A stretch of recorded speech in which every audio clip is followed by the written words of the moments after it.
우리는 지나간 한 학기 동안 기독교의 기본 교리를 함께 수요일 저녁마다 이제 공부를 해왔습니다. 모든 교리의 시작은 성경으로부터 시작한다. 그래서 이 서론으로서 우리 성경론에 대해서 우리가 배웠고, 그리고 모든 교리의 시작은 하나님은 누구신가에 대한 것이어서 하나님은 누구신가 신론에 대해서 우리가 몇 번에 걸쳐서 함께 공부를 했었습니다.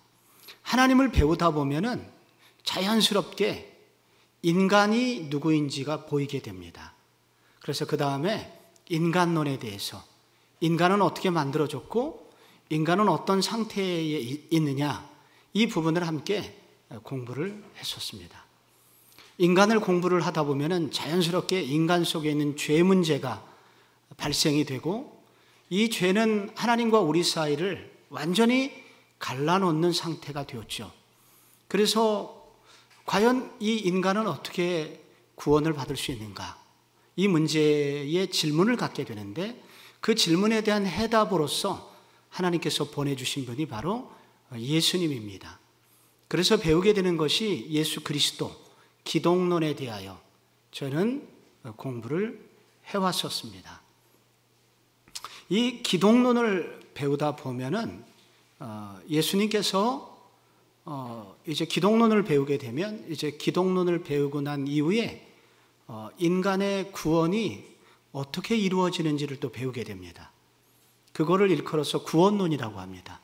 어떻게 인간이 구원을 받게 되고 그 구원의 과정이 어떻게 되느냐, 소위 구원의 서정에 관해서 배우게 되는데, 이것은 이제 2학기 때 매우 중요한 주제로 다루어지게 되죠. 그 구원받은 사람들끼리 모여있는 것을 교회라고 하죠. 그래서 교회는 과연 무엇이며 교회는 어떤 형태가 있는가, 교회의 사명은 무엇인가 등을 배우게 되는 것이 이제 교회론입니다. 이 교회는 궁극적으로 어떻게 끝나는가, 종말에는 어떤 모습인가, 그래서 마지막 재림에 관해서, 그리고 재림 이후의 심판에 관하여 공부를 하게 되니 그것이 종말론입니다.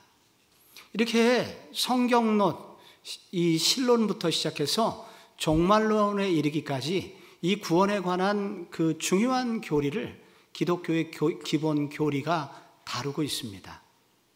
지난 한 학기 동안 이 교리를 공부하는데, 이제 수요 예배는 이제 코로나19 영향 때문인지 이 비전홀에 많은 분들이 오시지는 못했습니다. 그러나 꽤 많은 분들이 지금 인터넷으로 그리고 유튜브 채널로 계속 공부를 하시면서 교리에 대해서 같이 공부하시고 함께 호흡을 해오고 있습니다. 아마 이 강의가 끝나고 난 이후에도 이 동영상이 계속 남아서 성도들이 공부를 하게 될 것이고, 이 공부를 하면서 기독교의 정말 기본적인 진리, 우리의 신앙의 뼈대를 든든히 해주는 이 교리를 공부함으로써 신앙생활에 큰 유익을 얻게 될 것이라고 생각합니다. 그런데 이제 그 여러 가지 방법이 있지만, 이렇게 수요일 저녁에 직접 나오셔서 얼굴과 얼굴을 보면서 공부하는 것만큼 더 효과적인 것이 어디 있겠습니까? 그런 의미에서 이렇게 나오신 여러분 환영합니다. 그리고 유튜브 채널로 듣고 계신 분도 수요일 저녁에 함께 오셔서 공부한다면 더 깊은 나눔이 있을 것이라고 생각이 되어 여러분도 초대합니다. 그 기독교의 기본 교리, 신론, 인간론, 그 다음에 기독론을 배우게 되는데, 저희가 그동안 이제 기독론, 그리스도론에 대해서 배웠거든요. 그런데 그리스도께서 그분의 사역을 마치시게 됐을 때, 즉 그분이 이 땅에 오신 목적은 우리 죄를 위하여 십자가를 지시기 위함이었거든요.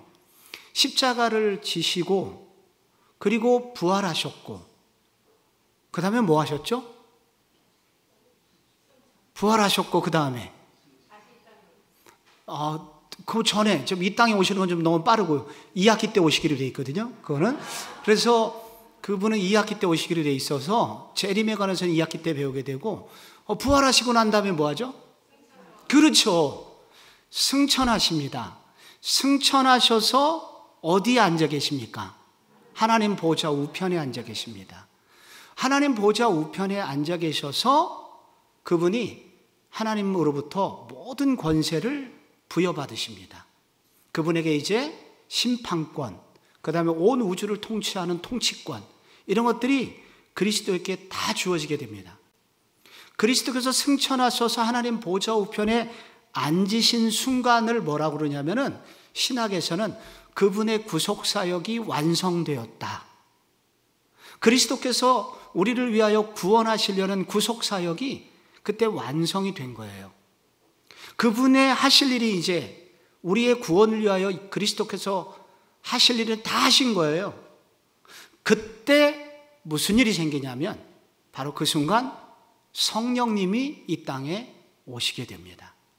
그 성령님은 누구냐면 바로 그리스도의 구속사역을 다 완성하시고 그리스도께서 올라가신 이후에 이 땅에 그리스도와 똑같은 역할을 하시기 위해서 성령께서 이 땅에 임재하시게 됩니다. 그래서 이 기독론의 마지막 부분은 성령론을 배우게 되죠. 그래서 우리는 지난주에 성령에 대하여 함께 이미 공부를 했습니다. 성령님은 누구신가? 공부를 했었고, 그리고 오순절 성령 강림의 의미에 대해서도 우리가 함께 공부를 했었습니다. 그런데 이 성령님을 공부하다 보면 이런 질문이 생깁니다. 이 성령님은 예수를 믿은 후에 성령님을 따로 받아야 되는 것인가? 아니면 예수 믿기 전에 혹은 예수 믿음과 동시에 성령님은 우리 가운데 오시는 분인가? 여러분, 우리가 예수 믿은 후에 성령을 주시옵소서 해서 성령이 오시는 것입니까? 아니면 혹은 예수 믿음과 동시에 성령님이 오시는 것입니까?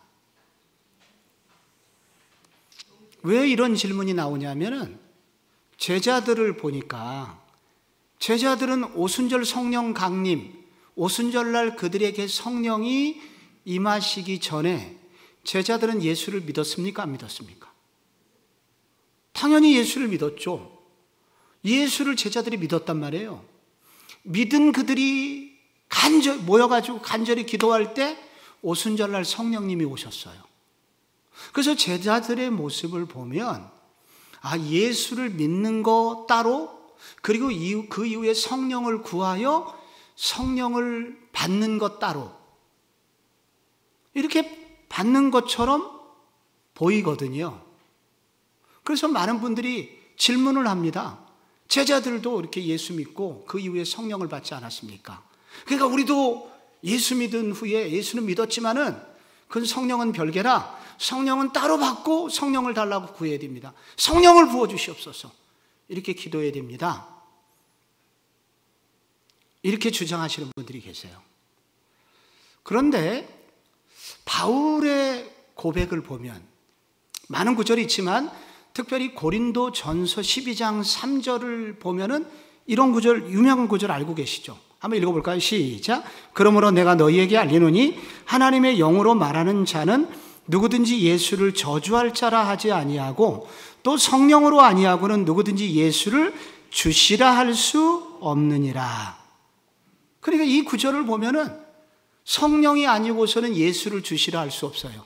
그러니까 우리가 예수 믿은 우리가 주님 이렇게 부르는 것은 무슨 뜻이냐면 이미 성령님이 와 계신 거예요. 그래서 예수 믿는 것과 성령이 오시는 것은 이미 다 일어난 과거 일이 되는 거죠. 그래서 성령님을 따로 구할 필요가 없고 이미 예수 믿은 사람 속에는 성령님이 이미 와 계세요.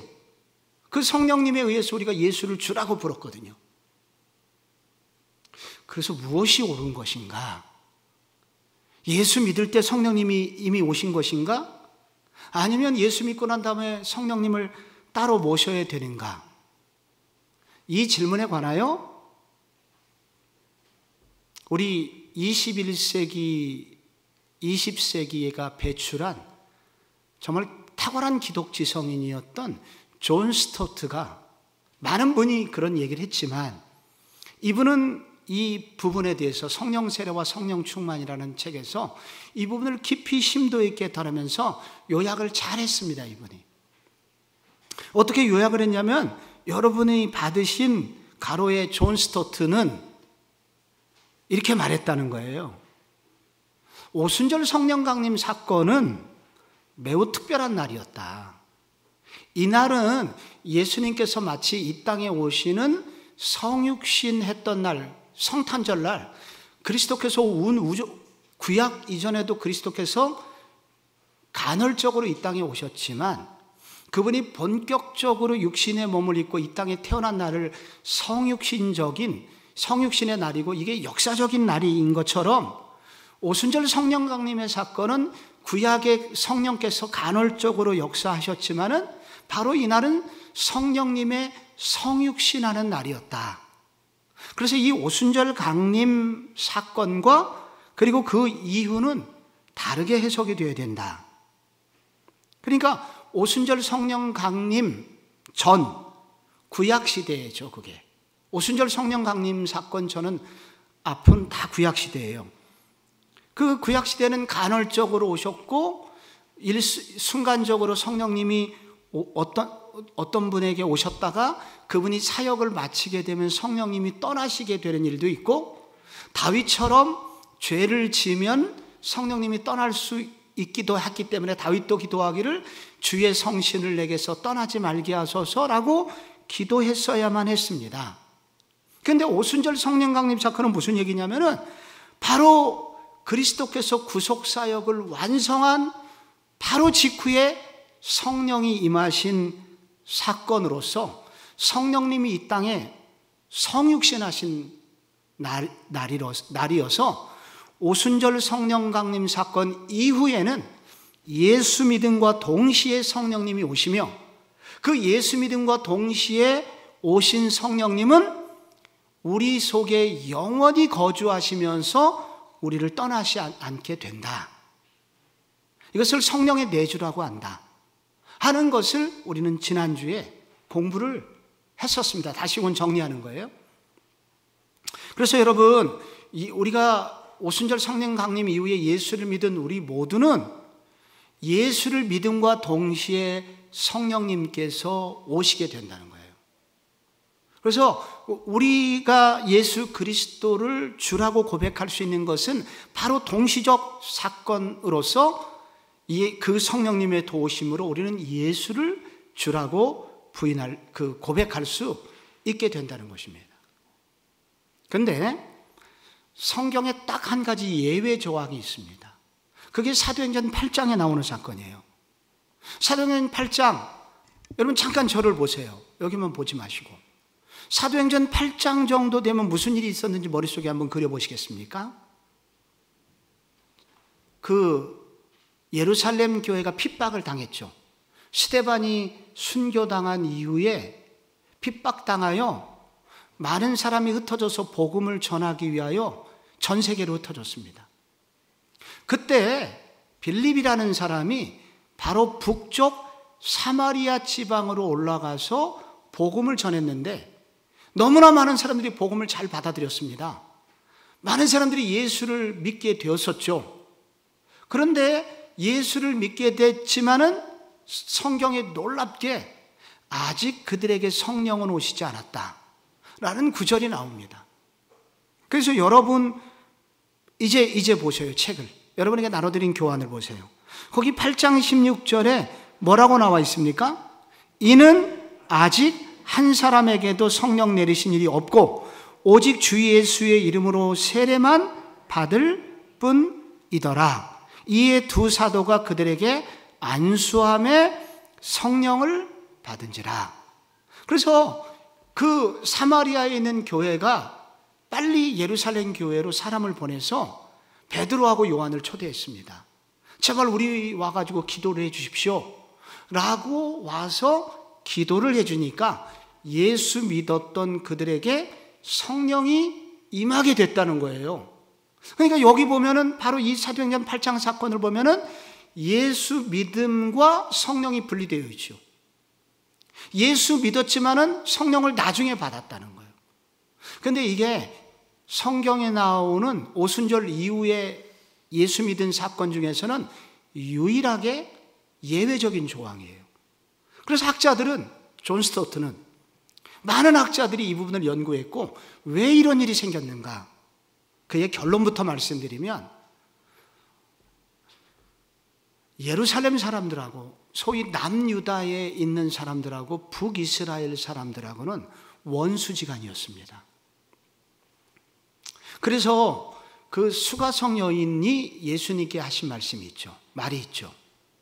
당신은 유대인 남자로서 어찌하여 사마리아인 여자에게 물을 달라 하십니까? 우리 둘은 상종을 안 하는 사이 아닙니까? 근데 왜 당신은 나한테 물을 달라고 하십니까?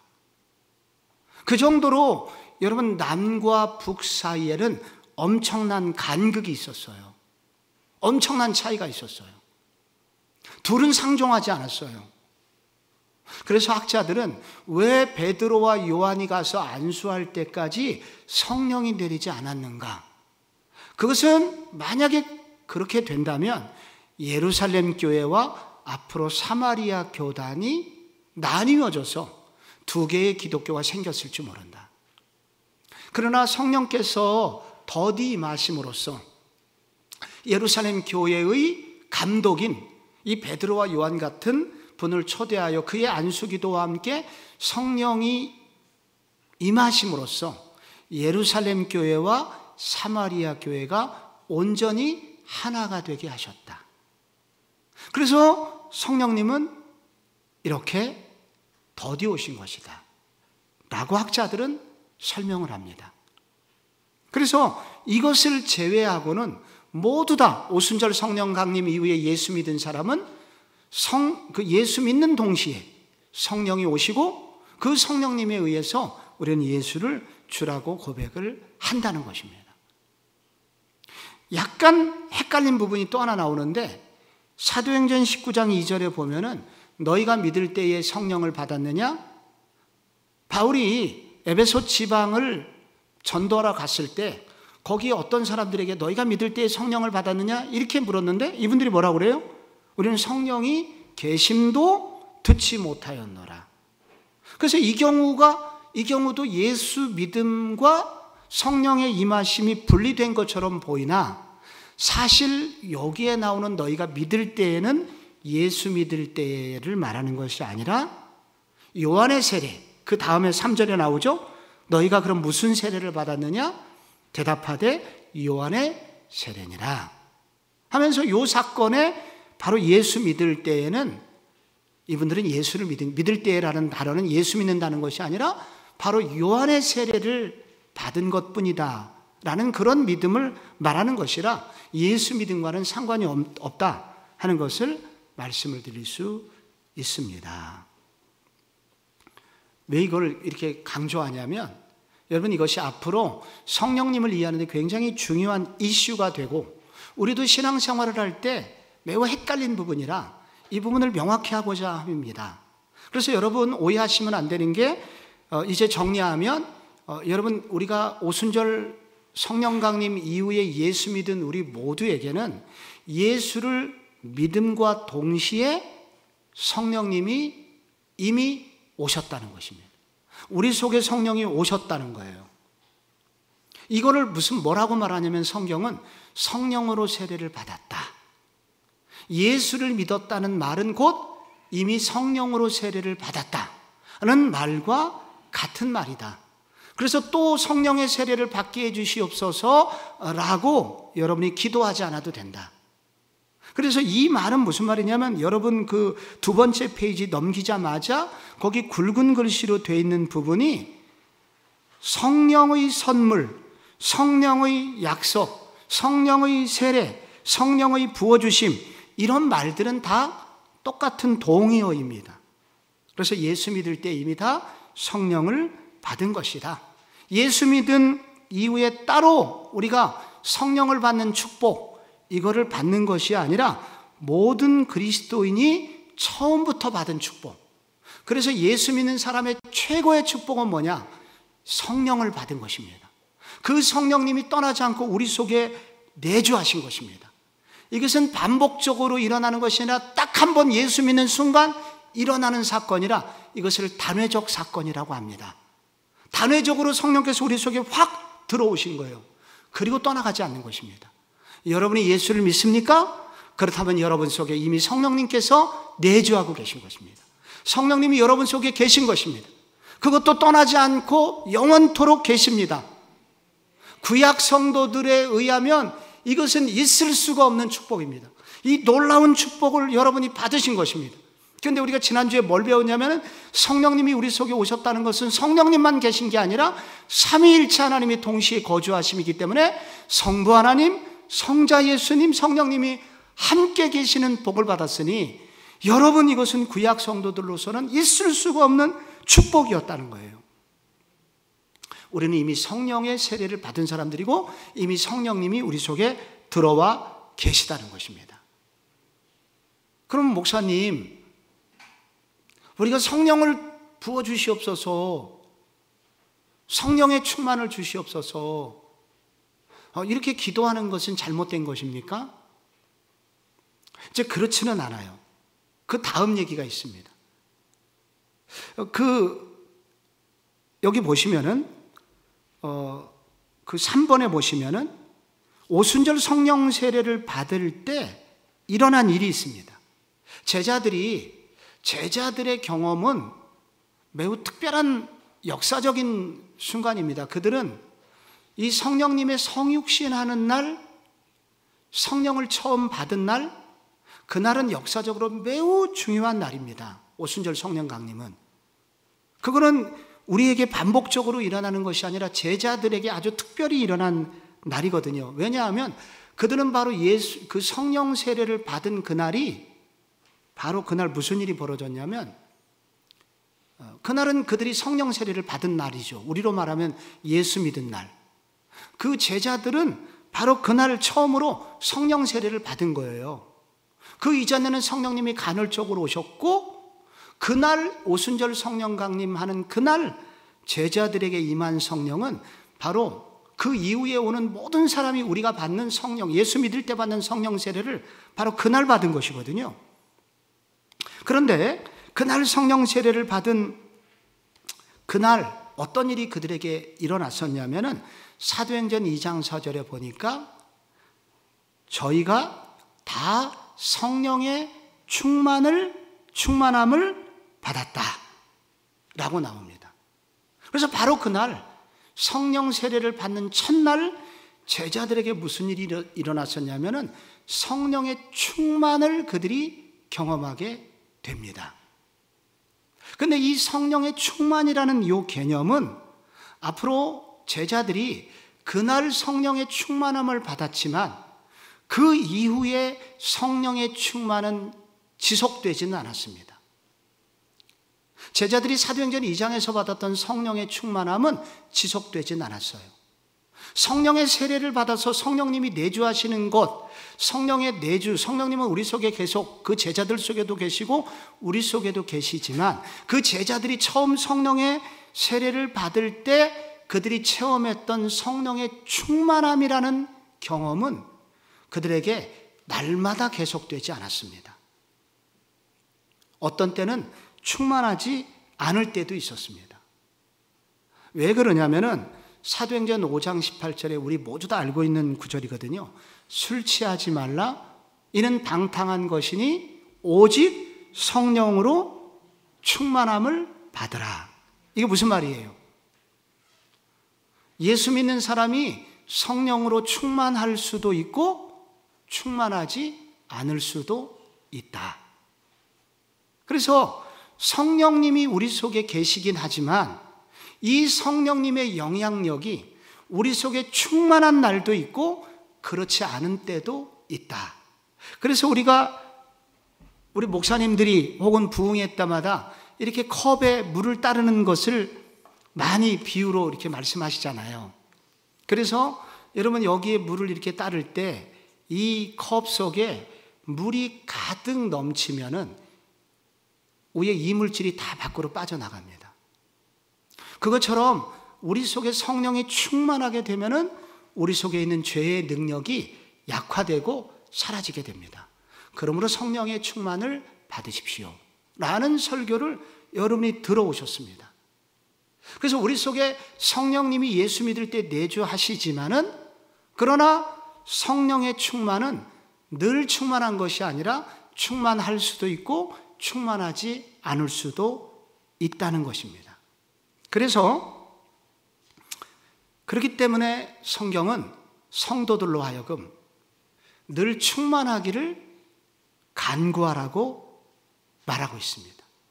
성령으로 충만해야 우리의 신앙생활이 정상 궤도를 달릴 수 있기 때문에, 그래서 늘 성령으로 충만하도록 우리를 그렇게 권면을 하고 있습니다.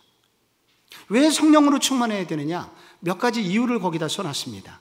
여러분 4번에 보면은 왜 성도는 성령 충만한 신앙생활을 해야 되는 것일까요? 1. 같이 읽어봐요.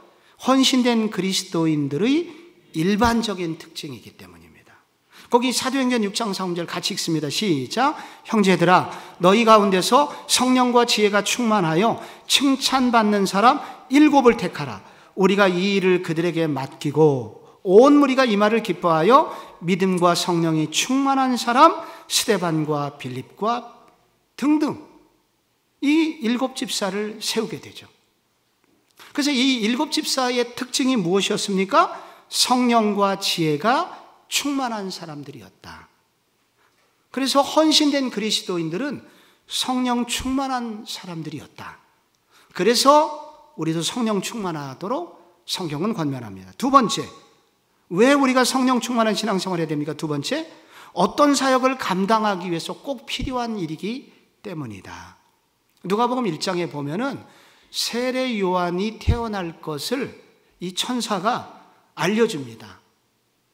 그래서 여기 사가랴가 이 기도하러 제사장의 업무를 감당하기 위해서 여러분 그 기도하러 예루살렘 성전에 들어갔을 때 그 천사가 나타나서 앞으로 내 아내 엘리사벳에게 아이가 태어날 거다.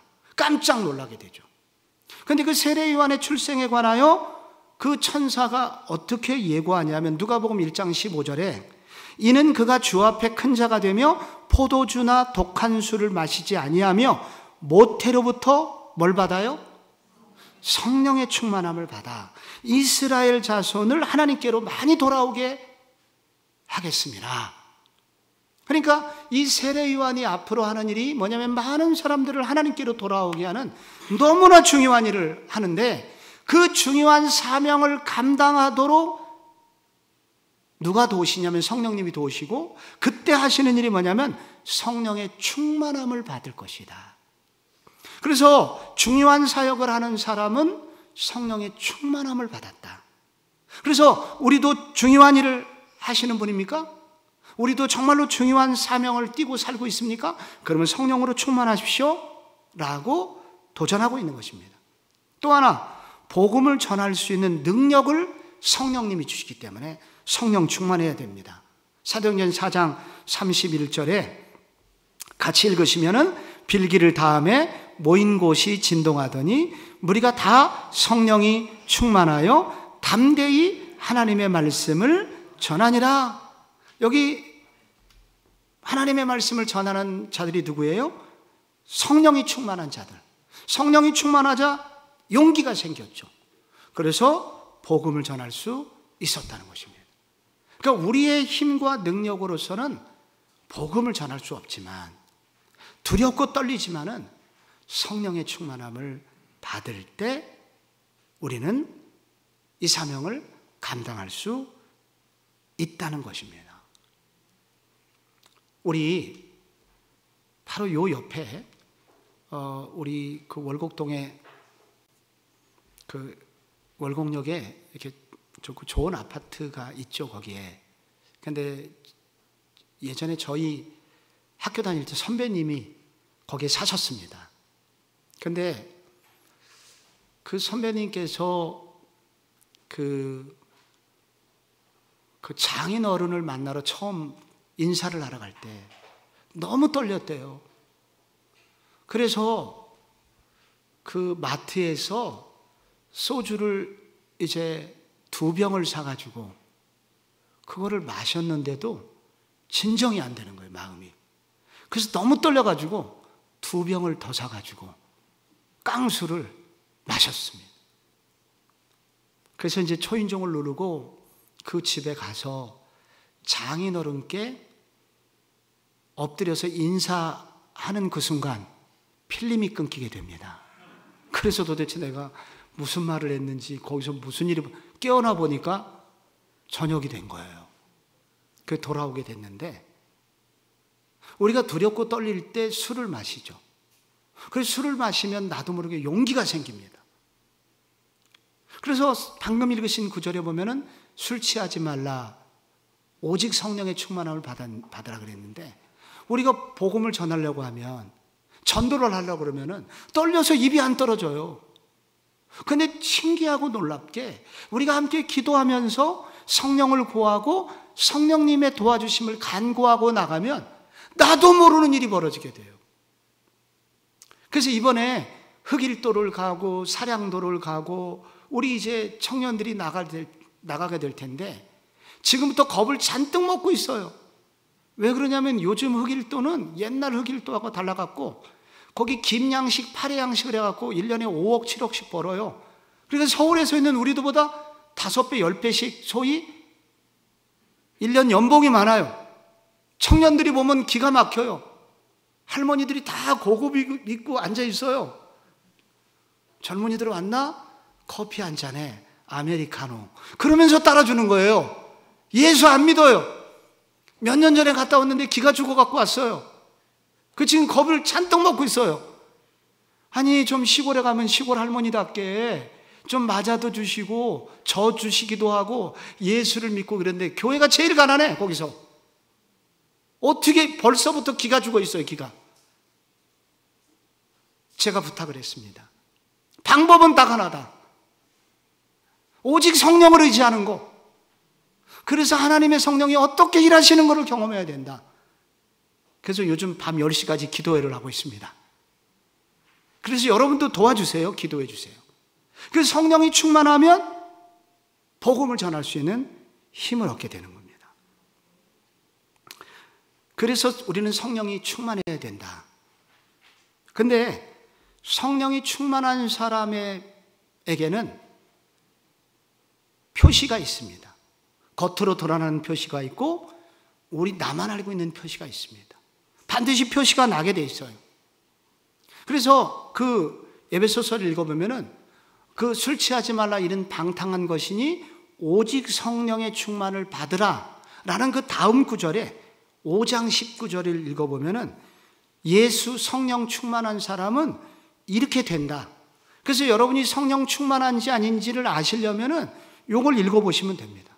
한번 같이 읽어봐요. 5장 19절부터 21절까지 시작. 시와 찬송과 신랑한 노래들로 서로 화답하며 너희의 마음으로 주께 노래하며 찬송하며 20절 범사의 우리 주 예수 그리스도의 이름으로 항상 아버지 하나님께 감사하며 21절 그리스도를 경외함으로 피차 복종하라.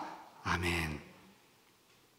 여러분 여기 무슨 일이 생기냐면은 성령 충만한 사람에게 나타나는 모습이 있습니다. 저 사람이 성령 충만한지 아닌지 성령의 사람인지 아닌지를 보려면 자주 그런 일이 있는 사람은 성령의 사람이라고 볼 수 있습니다. 그런데 아무리 봐도 이런 일이 한 번도 일어나지 않아 의심해 봐야 됩니다. 성령님이 계시는지 안 계시는지. 성령님이 함께 계시는 사람의 특징이 나와요. 어떤 특징이 있습니까? 이 사람은 신령한 교제를 합니다. 그 무슨 말이냐면은 시와 찬송과 신령한 노래들로 서로 화답하며. 사실 오늘 제 고등학교 친구들이 저한테 카톡으로 인사동에서 술 한잔 하자고 오늘 비도 오니까 빈대떡 하고 그래갖고 지금 막 모여가지고 길목사도 와라 그래갖고 지금 막 초청이 많이 왔습니다. 그래서 내가 오늘 술보다 더 중요한 일이 있어갖고 내가 못 간다 양해를 해달라. 근데 지금 약속을 저는 하지도 않았지만은 초청을 거절했습니다. 단호하게. 그런데 이제 술을 마시면 어떻게 돼요? 주거니 받거니 하잖아요. 요거를 뭐라고 그러냐면 화답이라고 그래요. 근데 성령이 충만한 사람의 특징은 뭐냐면은 요걸 뭘로 하냐면 찬송으로 주거니 받거니. 저 사람이 찬송하면 그 찬송을 이어서 나도 한 마음이 되어서 찬송하고, 그리고 내가 찬송하면 그 사람이 다음 거를 받아서 또 찬송하고, 이렇게 성령이 충만한 사람의 특징은 이렇게 하나님을 찬송하는 일을 성도들과 함께 주거니 받거니 하는 일을 즐겨하는 사람이라는 거예요. 이런 거를 영적인 교제를 한다 이렇게 말하죠. 잡소리, 세상 얘기 이런 거를 즐겨하는 것이 아니라 만나면 무슨 얘기를 하냐, 이렇게 하나님을 찬양하는 찬양과 그리고 하나님으로부터 받은 말씀 이런 것들을 나누고 서로 화답하기를 좋아하게 된다. 그래서 성령이 충만한 사람의 특징은 영적인 교제의 사람들입니다. 여러분이 영적인 교제를 하기를 좋아하는 그런 교구나 혹은 여러분 사랑방이나 여러분 그 안에서 그런 일이 일어나고 있습니까? 성령 충만한 사람일 가능성이 높아요. 근데 교회는 다니지만 맨날 만나갖고 다른 얘기, 주야장창 주식 얘기하고 아파트 산 얘기하고 월급 얼마 오른 얘기하고 자식 어디 갔냐. 만약에 이런 식으로만 여러분이 교제하신다면 성령님이 근심하시는 얘기들입니다. 또 하나 여기 보니까 그 다음에 주께 노래하며 찬송하며, 서로 화답하며, 그 다음이 너희의 마음으로 주께 노래하며 찬송하며. 여기서 마음으로라고 하는 것은 이제 요한복음의 단어랑 비슷한 단어예요. 신령과 진리로, 영과 진리로, 신령과 진리로 그렇게 하나님을 노래하고 찬송한다. 예배를 드리기를 좋아하는 사람, 신령과 진정으로 예배를 드리기를 좋아하는 사람, 이런 표시가 나고요. 또 하나 감사함이 넘친다. 성령으로 충만한 사람의 특징은 감사해요. 불평과 불명과 아픈 얘기하는 것이 아니라 그런 것이 있음에도 불구하고 늘 감사가 있어요. 그래서 감사가 많은 사람의, 성령 충만한 사람의 특징은 감사가 넘칩니다. 여러분이 감사가 넘치면 성령 충만할 경우가 굉장히 많아요. 그러나 불평불만이 많으면 내가 성령으로 충만하지 않고 있구나 라고 깨달아야 됩니다. 그리스도를 경외함으로 피차 복종하라. 이 말은 질서를 지키려고 애쓴다는 거예요. 공동체의 질서를 잘 지키기 위해서 힘쓰는 사람. 그런데 시간만 나면은 공동체의 질서를 어긋내고 분열을 일으킨다면 그는 성령 충만한 사람으로 보기가 힘들다. 또 이것이 겉으로 드러나는 성령 충만의 표지들입니다. 그런데 우리가 겉으로 드러나지 않고 속으로 나타나는, 이거 내적 표지라고 하는데, 성령 충만의 내적 표지가 뭐냐? 그것은 죄를 이길 수 있는 힘을 주신다는 거예요. 성령 충만한 사람의 특징은 유혹이 와요. 도전이 와요.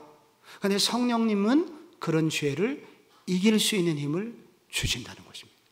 성령이 충만하면 이기도록 도와준다는 거예요. 그래서 갈라디아서 5장 16절에 내가 이르노니 너희는 성령을 따라 행하라. 그러면 육체의 소욕을 이루지 아니하리라. 우리 속에 성령이 충만해서 성령이 이끌리는 삶을 살게 되면은 육체의 소욕을 이루지 않고 죄를 이기는 힘을 우리에게 주신다는 것입니다. 그래서 신앙생활에 있어서 승리의 요건은 뭐냐? 성령 충만한 것입니다.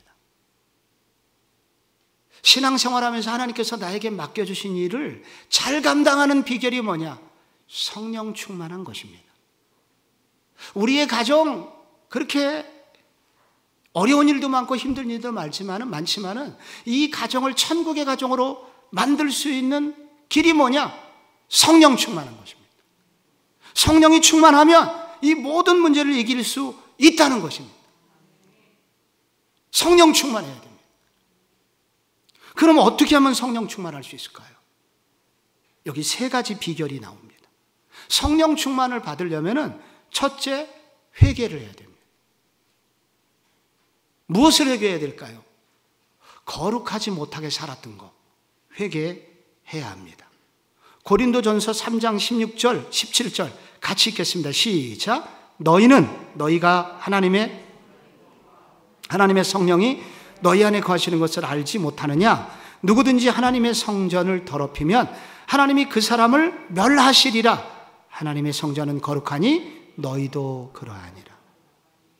우리가 죄를 짓는 것은 다른 일을 하는 게 아니라 성전을 더럽히는 거예요. 우리가 이미 성령님이 들어와 사시기 때문에 예루살렘 성전보다 더 깨끗한 하나님이 임재하시는 우리 몸 안은 이미 성전이 되었습니다. 그런데 여기서 죄를 짓는 것은 바로 성전을 더럽히는 일입니다. 단순히 죄를 짓는 게 아닙니다.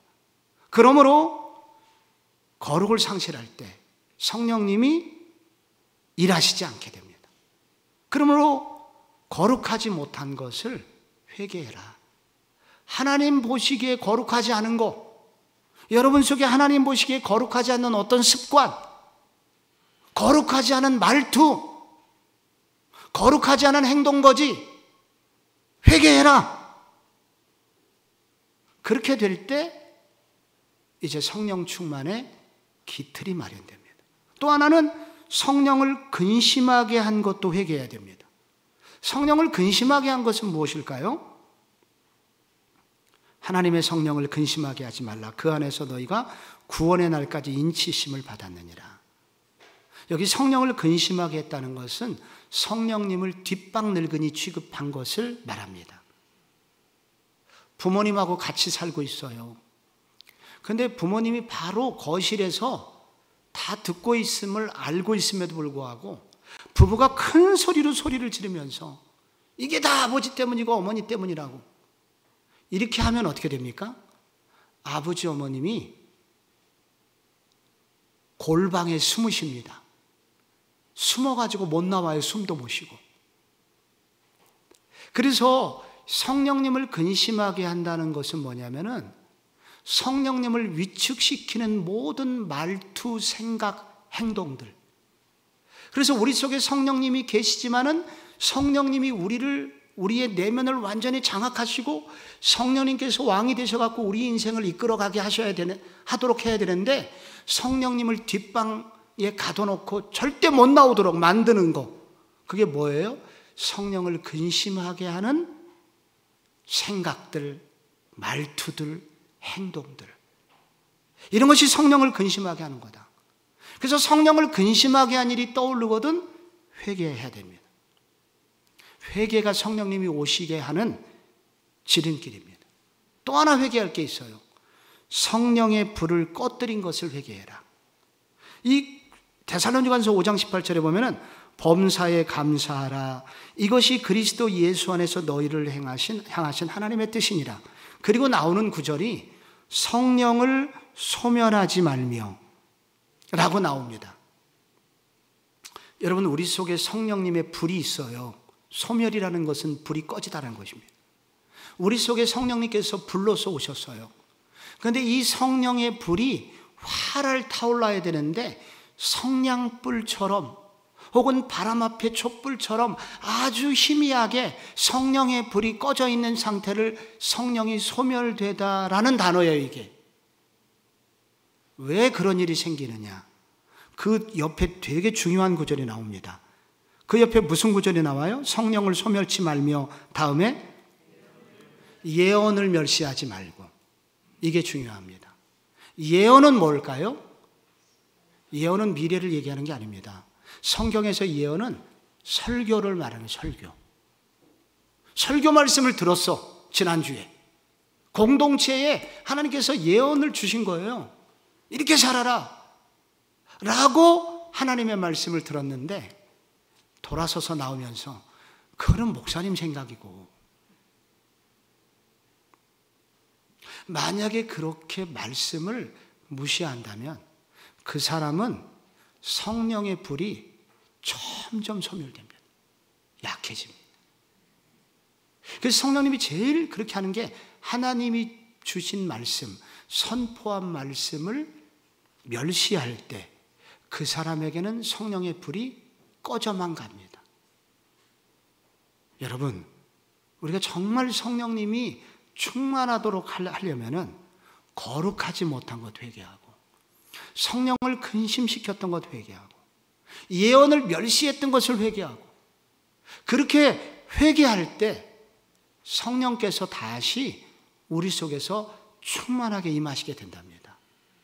그런 회개가 여러분의 기도 속에 깊이 있기를 바랍니다. 내면에 깊은 회개가 있어야, 그래야 비로소 성령님이 오시게 됩니다. 회개하시는 걸로 끝내지 말고 두 번째 스텝이 있어요. 그 다음에 구하는 겁니다. 구하는 거. 누가복음 11장 13절에 너희가 악할지라도 좋은 것을 자식에게 줄 줄 알거든 하물며 너희 하늘아버지께서 구하는 자에게 성령을 주시지 않겠느냐. 성령님은 인격이시기 때문에 성령님을 구하지 않으면 오시지 않아요. 그렇기 때문에 성령이 충만히 임하도록 하기 위해서는 여러분이 성령님을 구해야 됩니다. 여기서 성령을 구해야 된다는 말은 무슨 말이냐면은 우리 속에 이미 성령님이 계시잖아요.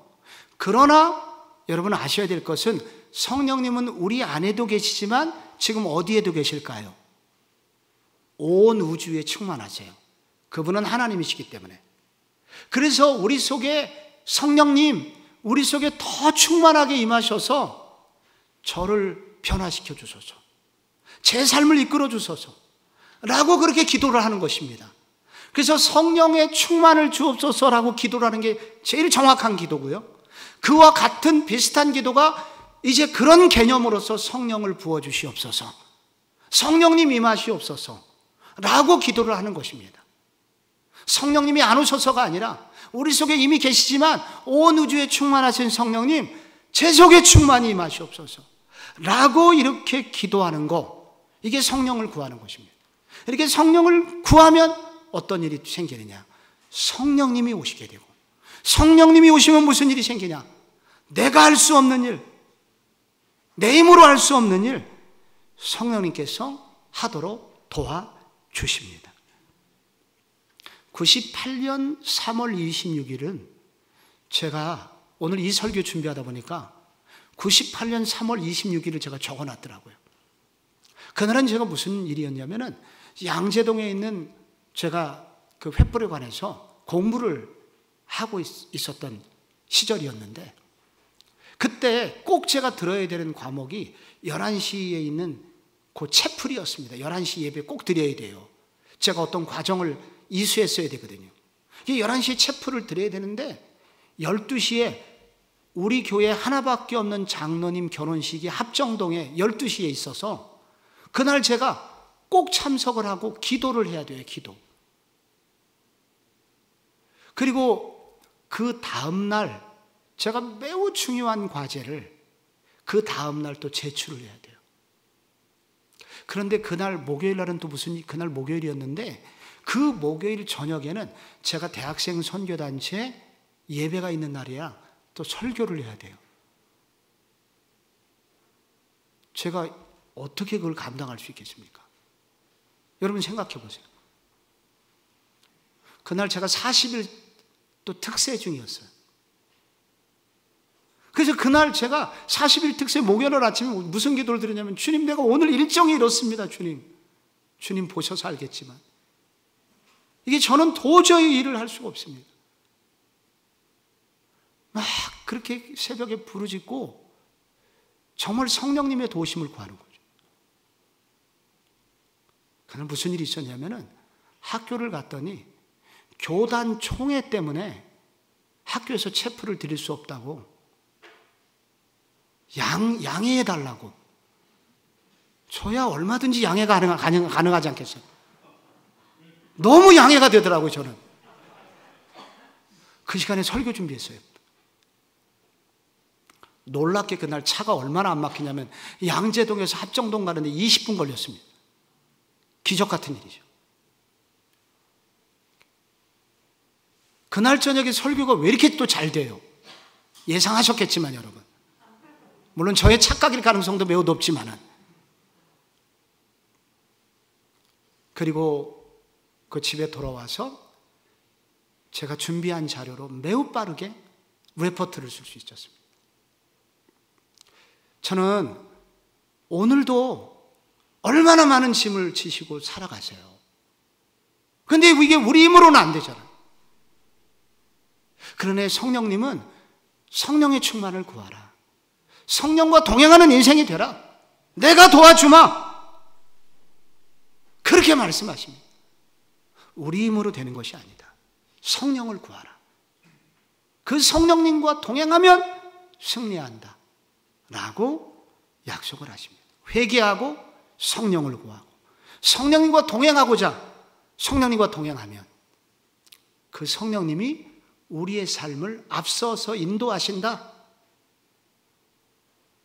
그래서 우리 교회 설립하신 이천성 목사님도 그리고 그 동시대의 목사님들 늘 하는 말씀이 아침에 일어나 습관적으로 하는 일이 손을 내밀면서 성령님 앞서가시죠. 혹은 성령님 제 손을 잡아주세요. 하면서 신앙생활을 하셨습니다. 이 성령을 구하고 성령과 동행하는 인생들이 우리들의 신앙생활이 되어야 된다. 근데 어떤 분들은 이제 이게 성령의 충만을 오해해가지고 예전에 어떤 기도원들에 가보면은 그 성령의 충만함을 받으라고 하면서 아주 이상한 행동들을 하는 경우들이 있습니다. 성령이 임할 때 불이 임했으니까 반짝반짝하는 현상들도 막 일어난다 그래서 일부러 후레쉬불 막 반짝거리게 해가지고 성령이 임했다고 막 속이는 사람들이 있는가 하면은 혹은 그 악한 영의 역사가 있어서 성령이 역사하기보다는 그들로 하여금 두려움과 무서운 생각이 들도록 겁을 주는 그런 일들도 있고요. 그래서 성령의 충만함과 유사한 유사품도 간혹 있을 수가 있다. 그리고 지나치게 막 감정을 자극해갖고 성령을 받기 위해서는 우리가 울고 주님 앞에 나가야 된다고 막 울음을 자극하거나 과도한 흥분 상태에 들어가서 그것이 성령 충만한 것인 것으로 오해할 수가 있다. 그런데 성령님은 그런 분이 아니시다. 인격적인 분이시기 때문에 우리가 그리스도를 믿고 회개하고 주님 앞에 진실로 나아갈 때 때로는 바람처럼 때로는 이슬처럼 그리고 때로는 불처럼 그렇게 분명하게 오시는 분이다 하는 것입니다. 여러분, 성령님이 오시게 되면요 우리에게 많은 은사도 주시고요 그것은 또 기회될 때 나누겠습니다. 그런데 더 중요한 것은 뭐냐면 이 성령이 오시고 성령님과 친해지게 되면 무슨 일이 생기냐면 결국은 열매 맺는 신앙생활을 하게 됩니다. 열매를 맺어요. 그래서 거기 마지막으로 여러분 페이지에 갈라디아서 5장 22절 나와 있습니다. 거기에 어떤 게 나와 있나요? 같이 한번 읽어볼게요. 갈라디아서 5장 22절 시작. 오직 성령의 열매는 사랑과 희락과 화평과 오래 참음과 자비와 양선과 충성과 온유와 절제니 이 같은 법을 금지할 법이 없느니라. 여기 오직 성령의 열매는 할 때 열매가 복수가 아니라 단수예요. 딱 하나의 열매입니다. 하나의 열매.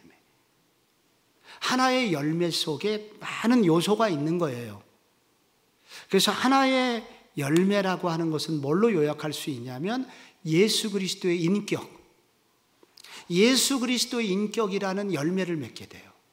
그런데 그 인격 안에는 뭐가 있습니까? 예수 그리스도의 인격의 대표가 사랑이죠. 그 사랑 속에 다 있는 거예요. 나머지가 희락의 요소도 화평의 요소도 오래 참음, 자비, 양선, 충성, 온유, 절제 이런 게 있는데 이거 다 뭐에 해당하냐면은 예수 그리스도의 인격을 말하는 거예요. 그래서 결과적으로 뭐냐면은 성령님과 친해지게 되면은 우리가 열매를 맺게 되는데, 열매를 맺게 된다는 말은 뭐냐면 우리가 점점 예수님을 닮아가게 된다는 것입니다. 예수를 10년 믿었는데 예수를 닮은 구석이 조금도 없다.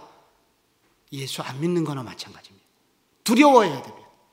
예수를 믿으면 무슨 일이 되냐? 바로 예수님을 닮게 됩니다.